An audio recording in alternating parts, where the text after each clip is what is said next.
Hi there, this is John Foster here, and yeah, today I'm going to show you my finished SCA-1E version 2. This is the one with the anti-torque twist chassis. This is from Carisma Scale Adventures. This is the Bulldog.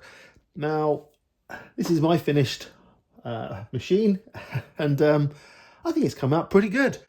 It's got plenty of ground clearance, it's got four-wheel drive, it's got that anti-torque twist chassis, it's got a few hop-ups too, I'll show you in a moment, and yeah, I think it's come out quite well. I've coloured it in this nice bright green, tyre and wheel on the back for this one, and I've done a little bit of an interior, and driver figure of course, and the details are wonderful. Yeah, you can just see lots of these little details. The details here, for example, yeah, these are the hinges, and you've got your wing mirrors, you've got your inlet flaps, you've got your windscreen wipers, you've got your headlight surrounds. It's going to have LEDs working here. You've got the front grille, the bumper, which is all detailed. You've got these nice wheels, which are period for this Series 3 Land Rover. And also you've got again the details at the back. You've got this lovely bumper at the back, and I've put all these in silver, and this is painted, polycarbonate painting, so I had to mask things off and do things in stages. Same again here, this detail down here I've painted, and the areas around the windows were painted as well. This top comes off, we'll have a look at that in a second. I do have an interior in mind. It's a semi-scaled interior, and so we'll have a little look, see if we can get a look at that too. And I put some bench seats in the back as well, and I enjoyed really putting this one together. I just wanted a Series 3 Land Rover, and it's really cool actually. Reminding me of my days when I was very young, and we had a Series 3 Land Rover, the 2.2 petrol version. It was a monster and a beast. Absolutely loved it. So let's take a little look at the details. I'll bring you in a bit closer. So the first thing you'll notice is that the bonnet comes off. That's on Velcro, and the hardtop at the rear comes off, and leaves you with essentially this type of thing. And I think it looks quite cool. If you wanted to run it as a truck, you could run it as a truck, and it looks quite snazzy too. But anyway, let me show you some of the details. I've put my own interior in, see if we can get in there and see, and you can kind of see there I've made my own interior, and this I made out of plasticard. You do get a 3D file for making the interior if you wish, but I just found that was an expensive option, so I kind of made my own interior out of plasticard and tried to put as much detail. It's a semi-scale detail. Of course, the driver figure is a Tamiya driver figure, and the steering wheel is just Tamiya steering wheel.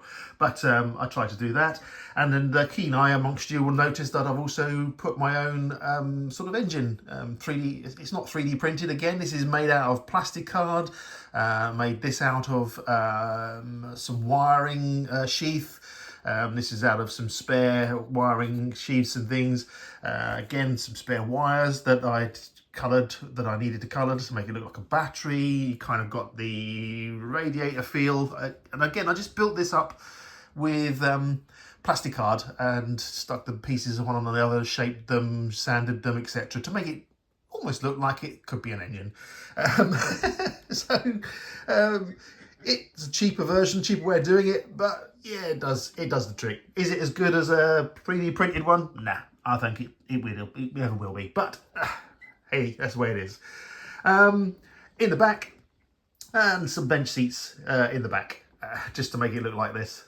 some life that can happen. So you can run it as a truck if you wish. So let me put things back on again. So for argument's sake, you could run it as a truck like that, and quite easy.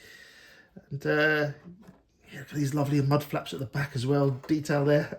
It's really, really good. And I prefer using the hardtop. I just like the hardtop. So let me just pop that back on. Again, it's just a Velcro on top of on there. I have to get this lined up a little bit though.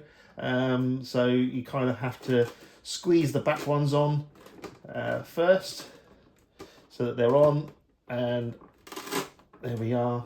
And then squeeze the side ones on. It kind of fits in. Something along like that. There we go. So I prefer it looking a little bit more like the Land Rover that I know. And with this anti-torque twist chassis, you do get a few options. Let me see if I can bring you back in a bit further again. So hopefully I can bring you in a little bit further now. So with this one, you get this aluminium steering bar that goes between the two. You get that as a hop up, and you get central gearbox system. Goes out to your front and rear axles, which are locked axles.